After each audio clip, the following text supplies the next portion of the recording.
The Christ who leadeth. It feel like Miami. Miami, Miami, Miami, Miami, Miami, Miami, Miami, Miami, Miami, Miami, Miami, Miami, Miami. It feel like Miami. Welcome to the Heat Beat Podcast. I am your host, Franky G. With me today, intangible IQ hoops himself, Kyle Scarlett. How you doing, What's buddy? going on, man? How Fun are little you? game here. Good win. Yeah, it was interesting. It was a win. I think we can definitely call it a win. Heat win, dominating that fourth quarter, 117 to 105. It was a back and forth game, a lot more back and forth than you would like as the play-in looms, and you hope the Heat catch your stride. I kind of felt like today was more of a foot off the gas, relax, get the win in the column, but it was a lot harder than it should have been, in my opinion. What do you think? I think that has a lot to do with I guess we can call him a heat killer a little bit, with Grimes, who went on like a personal 15. He had 15 points in the quarter by himself. I don't know what it is. I mean, he's been really, to be honest, to give him credit, he's been really good since getting traded out of Dallas and has just really hooped. Unfortunately, the roster just doesn't have enough juice. It doesn't have their main guys.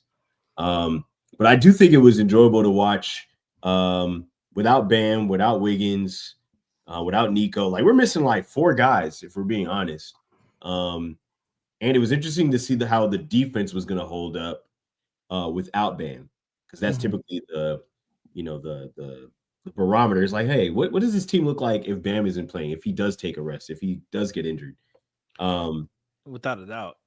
Yeah, and they, Philly missing a lot of their guys as well. We can't exclude that, but yeah, like you mentioned, Quentin Grimes had a strong game, has been hooping, like you mentioned, since he got to Philly. I thought their defense was okay for the most part. I thought they swarmed at the rim at the right times. Philly shot 16 for 24 at the rim, according to Cleaning the Glass. So that that's good numbers. A lot more shooting fouls. They fouled 7 times at the rim. I thought Ware had a really solid game. A couple of drives, he took off a little early, couldn't finish through contact. But I thought overall, the 17 rebounds was extremely good. I believe that's a season high for him. 19 points, 2 assists, 1 steal, 1 block, only 2 fouls and plus 11. which I like. I want to talk about that Ware's defense, because these are the kind of games. Obviously, they don't have, Philly's not a great barometer, but they're still an NBA team. They're still NBA players for the most part. And he did a great job staying out of foul trouble. Yeah, especially with Bona down there, who's a pretty physical center, just likes to, eat glass. And he really, to me, he held his own for the most part. I think some of that is they kind of gang rebounded a little bit. The 76ers did. They looked to try to get offensive rebounds. I'm glad that they, I don't know, did he out rebound? I'm not sure. I can't remember. I'm not sure if they out rebounded the 76ers, but I do know at one point during 47-45, they by 2. He had 50 points in the paint, which is crazy if you consider some seasons ago you can get the Heat to get 30 points in the paint some nights. So it was interesting to see, especially without Bam, for them to kind of figure out getting to the rim. Also, I know that we don't love, the Kyle Anderson minutes all the time, but he was a big reason for rim pressure, which is funny if you consider the fact that he gets nowhere very fast. And I'm sure you've seen that move, that deceleration. No, well, he doesn't have that. He's just slow. He did a Euro where he's just standing on one leg and lays it up. So there was a few times tonight where I was like, it's interesting to see him kind of make some passes, which was the other thing that was really intriguing, to watch him kind of handle the ball and make reads with the ball. And Tyler was kind of quiet tonight, which I kind of expected. And I also Chad says Chad says SloMo goes from gear 1 to reverse. He really does. No, but I like what you mean. Like he gets through space like one leg at a time and like huge long strides and maintains his balance really well. Like it's he's literally in slow motion when he does it. But that's like top speed for him maybe. But he does a great job, man. I think the underrated part about Davion and him being added to the team, a lot can be said defensively, obviously, but I think two guys who know the value of taking care of the ball, the value of being unselfish and looking to play make first, instead of score first and then read the defense, is super invaluable. They combined for 15 assists and only 2 turnovers between Kyle and Davion. Kyle was a plus 22. Davion was a plus 27. The two leaders tonight. I thought they brought great energy, and I feel like they are just constantly like stable. Yes, consistent, and that's what you want from those guys. I think Spo mentioned it earlier in the year in reference to Drew Smith, and this is obviously before we got these guys. But he likes guys that do what they do well every game. It's not up and down. It's not all over the place. I think Davion does a good job of kind of being a release valve when late in the clock, or if he feels like he can beat his men off the dribble, he gets to the rim. Also, I think he passes well, which is another, I think, an underrated aspect of his game. There were a few times tonight where I was yelling at the screen where I was like, dude, Ware's wide open. Swing that ball to him. But that's just one of those things where I think it's a difference in his role in Miami than it is in Toronto. I think he played something different, especially when you have Quickly over there in Toronto. You have some other guys who have the ball in their hands a little bit more. Here, I think Spo wants him to do the exact things he's currently doing, which is finding mismatches, making reads, getting to the rim. And then he picks up 94 feet just about every possession. Which is something you want from your point guard. And then on Kyle's side, I like that even if Tyler's on the floor and he's on the floor, Kyle has the ball and he's handling it. So that allows for Tyler to move without the ball, which we've talked about before. I think he's better when he can get loose off without having to dribble a bunch. And that helps the offense because he still grabs so much gravity. And I think one of the lineups that was interesting, he had both Duncan, Tyler, Drew, Ware, and Kyle. I think you have spacing. Was it? Yeah, Davion, I think, was on the floor too. Good spacing. And a couple of those shots to kind of put the game away, you had to pick your poison. Are you gonna follow Duncan to the corner? Are you gonna follow Tyler? Are you gonna leave Ware wide open? Which they had we saw a little bit of. I don't know if you have the play, but Ware made a nice read. They blitzed Kyle up top, and Ware just gets the ball and finds Duncan at the rim. It was little things like that you want. We've talked about that you want to see growth from the young guys and just making quick reads. And then Ware had another play earlier in the first half where I've said I'm picking him up here and there, but if he can get that little 16-foot mid-range jumper going, that opens up his game so much. He doesn't have to do so much in the paint unless he wants to. I liked his use of the floater tonight, which was interesting. I think that's a nice wrinkle to his game that throws the defense off. And he doesn't always have to catch lobs, right? Like you give the Heat more options to score when you're able to do that. And you also give your point guards options where they don't have to find you so deep in the paint sometimes.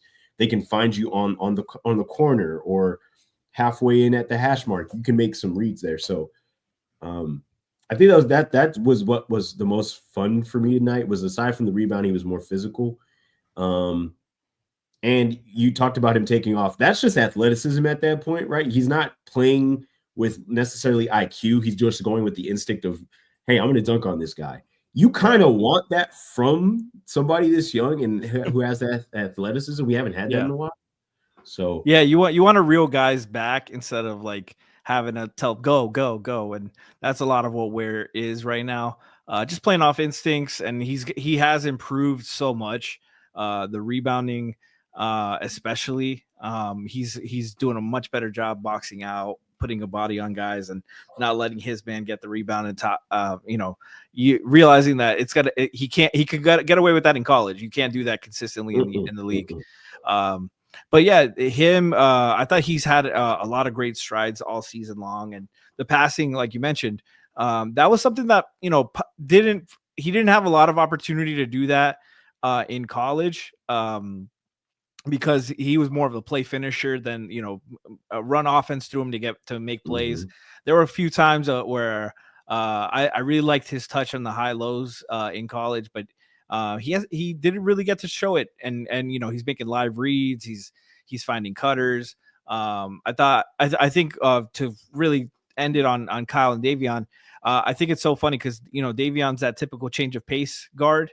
That you expect, like you said, picks up 94 feet, gets 2 feet in the paint, makes reads, while Kyle is point forward. He's looking up, he's finding cutters, he's using his he's using his size, his body to bump guys, play makes from the post a lot. He does a great job. As soon as the guy steps up in the post, inside and versus the 2-3, he steps up and he's looking for a cutter right away. And he fed Jaime for I think it was a dunk or a layup. Chad says I came in late. It was like, who the fuck is Kyle? we got 3 Kyles today. We had Lowry, Scarlett, and Anderson tonight. But Ware had a great game. I thought he played really well. Like you said, matched up with Bona. Bona's a guy we liked. Draft beat really liked. If they went a different direction in the first round, I would have. And Bona was available with the second pick, I would have been really happy with him. Just an energizer bunny. But just to wrap it up, Duncan, strong game, 21 points, 7 for 8 from the field, 5 for 6 from deep. He got a lot of flack last game for some reason. Like he played like 1 minute and they blew the game. But they were already blowing the game before that. And I thought he got a lot of heat for no reason. I thought it was just easier to blame him when I thought the team just fucking collapsed. But he was sensational tonight. You want to chime in on what you thought he brought to the table? Don't, and that's one of the things that he's another guy, as much as you can. No matter if he's not having the if we're having the best, if he's having the best shooting run, he still creates gravity. And I don't know why he was being blamed. There's not much you can do with the minute left, especially if you haven't matched up size with size, and that's last game. But I think that's one of the things. He just stayed ready. It was a kind of night where he was going to need to up his offense. And so I think it was interesting to see what they would run. Typically it's Bam running DHOs with him. It was interesting to see kind of how they would create shots and openings for him without Bam. And I think 21 points is just like one of those things where shooters are going to shoot. You're going to get good shots. I think having both him and Tyler on the floor, and Davion finding him, Kyle finding him, I think that's you mentioned earlier, just having guys who know how to take care of the ball, and then also finding guys. And I don't know if we have the play, but the play where he hezzies at the 3-point line and gets to the line, gets to the rim and gets fouled. It's just interesting that we've talked about his ability to make the defense react to him. And mind you, it wasn't a bunch of guys back already. He took on the fast break himself. And to be able to create a score at the basket was pretty cool. So I'm glad that he had a good night tonight. I'm glad that he got the minutes he got, because I think you get in a rhythm once you have it going. So I really appreciated him staying ready and being able to make shots, especially on a night where Tyler really wasn't aggressive scoring wise. You get some balance there, and it kind of offsets everything. So yeah, like there was one possession where I just knew it was going to be one of those Duncan nights where he comes off the DHO at the top of the key, and there was a miscommunication with the Sixers. They both went under, and Duncan was so wide open he didn't shoot it. He was like, oh fuck, he took a dribble somebody stepped up and then he shot it and it was splash. It was just like, Duncan, I need the contest. Come here. I want to hit it in your face. But yeah, great game from him. Tyler, like you said, struggled taking care of the ball. 7 turnovers. Uncharacteristic. He's been pretty good recently, if I recall correctly. He did have a stretch earlier in the season where he was struggling taking care of the ball, and that was mostly when he was on ball and there was nobody else who could run the point. But lately he's been doing a much better job, and struggled. But I liked his aggressiveness, shooting the ball, attacking the paint. Only took 4 threes today. There wasn't, Bona's a good potential defender, but he's not a real big threat inside. And I felt Tyler did a good job attacking them, especially in transition. He did a good job picking his spots. And, this is the Sixers, like they had to pull away in the fourth, but I felt like they didn't really need an explosive Tyler game, or they shouldn't rather. No. And also, just to throw this stat out here, but they had five guys shoot over 50% or at 50%, and a couple above 40%. Burks shot 44% from the field. Ware had shot 50%. Larson shot 66% from the field. Kyle Anderson shot 66% from the field. Duncan shot 87% from the field tonight. So they got good offensive contribution from everybody, and they seem to be really, really efficient. And that's a shout out Pelle Larson for staying ready also. Just playing when his number is called and playing with energy. And he doesn't necessarily have plays called for him yet. So a lot of this is just like in the flow of the offense.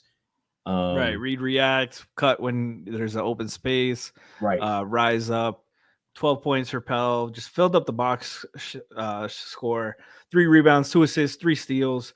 -4, but what, the plus or minus single game isn't always really reflective. Of course. But he like you said, like he's had up and down season as most rookies do, and he found his spot to be effective.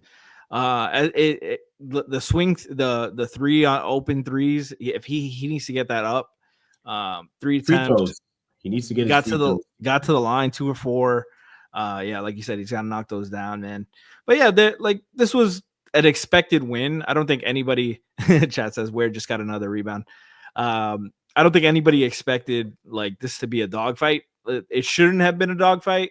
But I felt like the whole game I felt pretty comfortable that they were going to find a way to pull this out. Yeah, I mean, to me, granted, it's the NBA. I respect players, so there's a way to lose games if you don't respect your for sure opponent. But this was just one of those things where the Heat just have more. Like I think Nurse is playing bottom of the barrel here. Like there's really no other options. He's got to play the guys he has available. So he played. There was at the end of the game, Bagley steps out of bounds, and E. Reed goes, Marcus Bagley, and I was like, whoa, this is a different Bagley. I had no fucking idea there was 2 Bagleys. I'm like, damn, this is really bad. They have a Jay Butler on the team as well. I was like, damn, this is Castleton. I heard of Castleton before, but like some of these guys, Alex Reese, I'm like, who the fuck? Number 65. Like that is some fucking. Some of these guys were either. There's a jersey available somewhere as jersey for them. Hell, even Andre Drummond was in street clothes. Like he's injured too. Like they're vying for a draft pick. And I tip my hats to them still playing. Like they still play hard every night, regardless of who's on the floor. But tonight was to me the kind of night where you want to see what without guys that you're going to depend on for defensive and scoring, and for them to just put guys away, especially if you consider that earlier in this season they probably would have lost this game, which is hilarious to say, but like sure. they would have let a team get hot, and they really stayed defensively disciplined, which was the other thing. I mean, there were some fouls here and there, which I think that's just going to happen when you have guys crashing the boards. But you mentioned it earlier, just being professional, like come in, get ready. I think Spo, again, we've talked about this. Spo thrives on these games where you don't have main guys available, and he gets this. I don't know what happens with his game planning, but he starts plotting things like a mad scientist. And But he I puts also feel like it was like if Spo really, really needed this game, he would have gone zone a lot more because they shot 12 for 38 from deep. They shot 48. They had 48 points in the paint. I felt like if he really wanted to close it in, he would have. I thought there was also some playing around, getting ready for the playoffs. Make sure our man-to-man is on point where we don't have to rely on it as much as we should. Like that, make your lumps so we have it on tape. We see what we're doing wrong. We gotta correct that. And like you said, like any team can get hot in one game sample and cook you. They did a great job defending the 3-point line. I thought even some of the shots they hit, like Quentin Grimes for like solid game, but 29 points on 25 shots. Lonnie Walker was the real killer there. And then nobody else could really match the efficiency from the perimeter. So they had some opportunities there to like kind of tinker and play around and see what you can do. And then in the fourth quarter, let's wrap this shit up. Let's get this win. Right. And Duncan hit two big threes down the stretch to just kind of like pack it up. Like, go guys, Philly, get on the plane. Get on the plane, man. Which that just is he shot 87%. So I'm glad that they locked in and really just tried to win this game. And they only gave up 105. Good defense. Like that to me shows that they know how to respect their opponents, and to just play smart. You don't want guys to get open. I mean, some team. I'm sure there are some people who would say that double teaming is conceding, but with Grimes going off with Lonnie Walker, like they brought two, and I like their ability to scramble back and get back to their man. That's something that we've talked about previously, where they lose their guy. Yeah. Sending two, and as soon as he gets rid of the ball, getting back to your man, that's just really disciplined defensively. So I'm glad that they did that. The big game is Chicago coming. That team has been hot. I do not know what's gotten into them, to be honest with you. They just got really hot these last few months over the stretch of season. I'm intrigued to see how that game turns out. Yeah, but like you mentioned, like with them doubling, it's great for practice. This was a live scrimmage basically for them. You have the Chicago game looming, like you mentioned. Kobe White, guy who can get hot when you can go off for 40. So you have to have that ready like soon. And with Chicago, I think they have a lot of guys that can move the ball really well. They have like 1,600 point guards, plus Giddey, who basically plays like a point guard.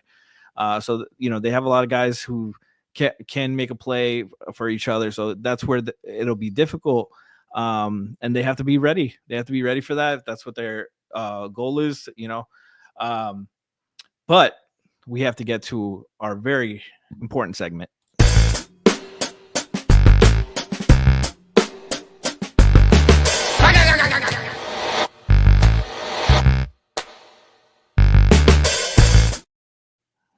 Gaga of the game.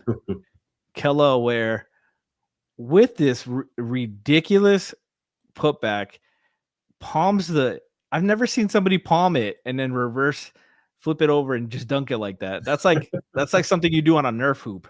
Yeah, he's the athleticism is so interesting to me because, again, I think a lot of this is just instinct. Like these are not plays where he's like, oh, I'm running. Like these are just instinct plays that you're like, man, if he figures this thing out, which I think he will, between heat development and just getting reps and working off in the off season, but he just shows off his athleticism in different ways on both sides of the floor. And you're like, once year two should be much better than year one. And he's, to me, made a really good, he's put together an interesting set. He's not available. He's not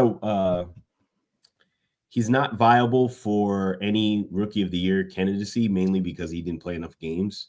Unfortunately, like he got playtime so late, and I think it's interesting to just see what he does athletically. Like having somebody other than Bam be an athlete is really fun, and it shows off. They made a decent pick. Obviously, there were other picks that that would have been viable, but it has been cool to see the pick kind of work. Obviously, we've got time to see what that looks like for him from year 1 to year 2. But just that's just one of those plays where he does things at the rim with contact, and I think he gets a little more physical next season, just as he adds strength. And I think that's another thing. Like we haven't seen him at his strongest yet. Like he's still playing, he's heat ready, but like some of this is still like fresh out of college. Still, I'm still playing with my college body. I think as a professional, there's still so much more as far as his like athleticism. He's still kind of raw, in my opinion. So it is intriguing to see what he looks like going forward with him making some of these plays instinctively. Yeah, definitely. His lower body needs a lot of strength in his core, just defining it. It's on him though, because like I just to briefly touch on Jaime, because that was something I personally wanted to see him grow, was like to continue to work on his body, and his body looks genuinely the same. He didn't look like he got more cut. I thought there was a lot of room to get stronger for him core wise, and he does a lot of these commercials, takes his shirt off. I'm like, this guy is still flabby. He's in the NBA, bro. Come on, man. Like you got to do better. He came back with less athleticism. He has these injuries and stuff, but that's where the work ethic has to come in, and he's got to take care of his body, eat right, and put in the work. He, like you said, he's got a sky high potential, defensively and offensively too, with lob threat. He's got great touch, and he's showing a lot better setting screens, doing all the little things that he didn't value as much before, that are very important to get him to play with the Heat and to be effective on the court. So it's on him. He needs to be willing to put in that work, and I'm rooting for it. I'm hoping for it. And our last segment of the night, everyone wants to get to it.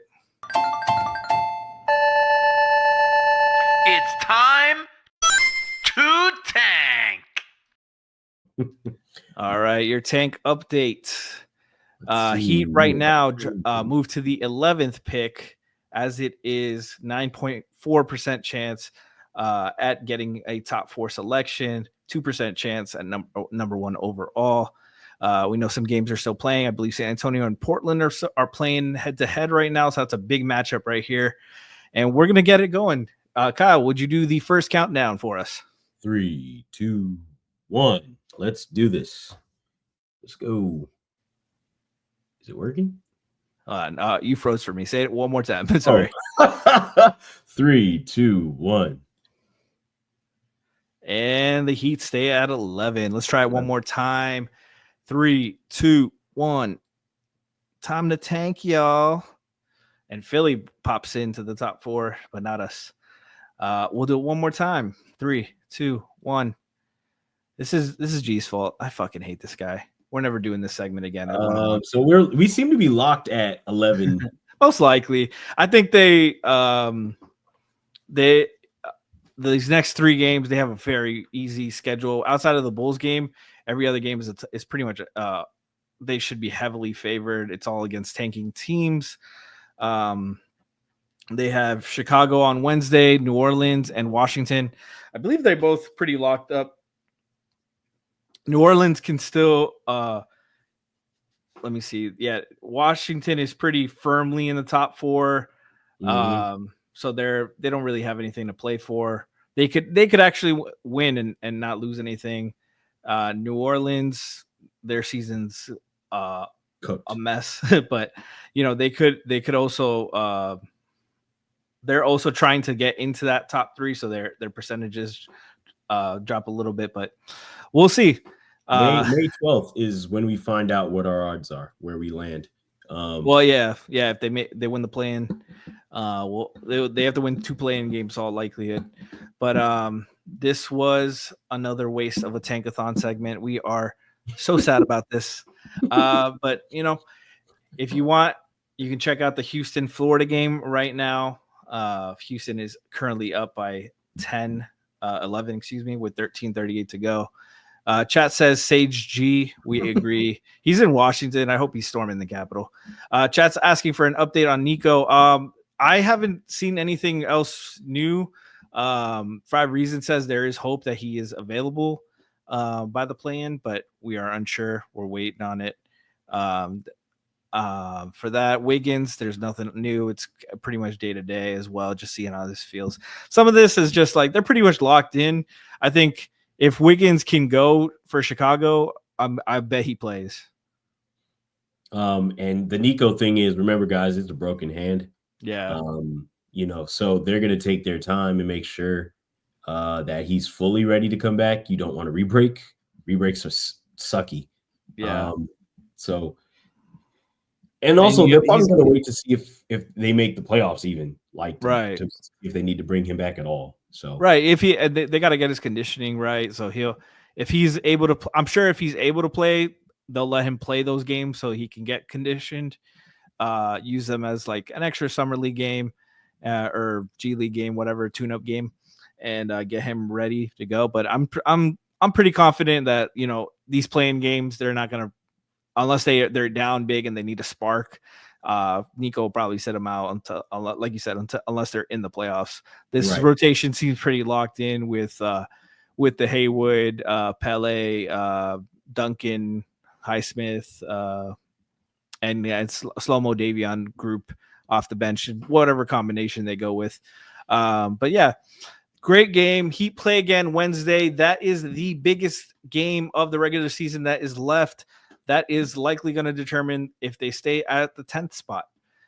So make sure to tune in. We will have Lou will be back from vacation. He went to Europe and was scouting. No, I'm just kidding. Lou would never scout in person. He's not that good of a scout. No, I'm just kidding. Chat's asking if we think Pell started the playoff. I think he deserves definitely some shots to play. Like he definitely has earned rotation minutes. I'm not sure if he will start though. That's I think if Wiggins is available, we will see the very likely starting lineup for Wednesday that they will go with in the play-in. In my opinion, what do you think, Kyle? Well, I don't think he'll start in the playoffs, especially if you have all your guys available. Play-in wise, just as far as making sure that you rest the guys who need to rest.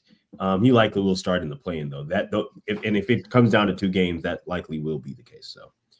Yeah. I think he's earned a lot of trust in Spo. He takes care of the ball, which is one of Spo's biggest things, and he plays hard defensively.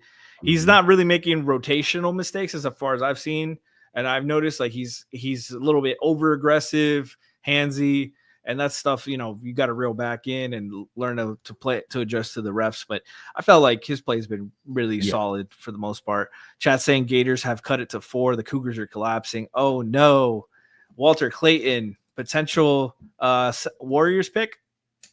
I'm taking. I think we talked about it away from pod, but he wouldn't be. I would not be mad with him with the Warriors pick. Like to me, you can't teach scoring sometimes. Like there are some guys, if they know how to score, they know how to score, and he's the kind of guy that just puts the ball in the basket. So I wouldn't mind that at all. Chat says Pell helps the Heat look pretty when they're losing. That's great.